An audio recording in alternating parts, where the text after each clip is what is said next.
There are two different formative assessments that we'll be giving to our students throughout this unit.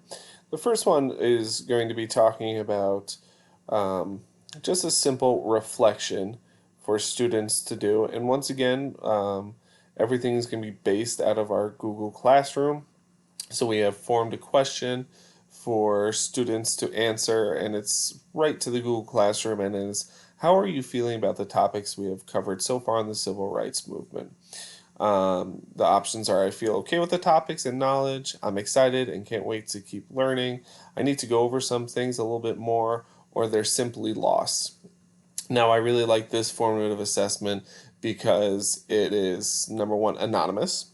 And number two, Google Classroom and Google does such a good job of formulating these answers where the teacher or whoever is running the class can look at that data and get really a true statement of where their classes are in and that will help form the way that they continue the curriculum. Do they need to keep at the right pace? Do they need to slow it down for some students?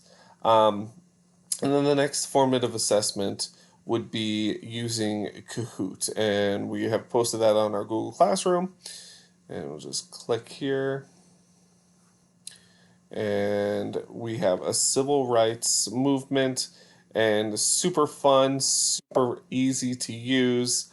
The students can play it on their any kind of mobile device or laptop, and it truly gets and all those questions are related to the unit. And once again, in a fun way, we can see where the students are for this course.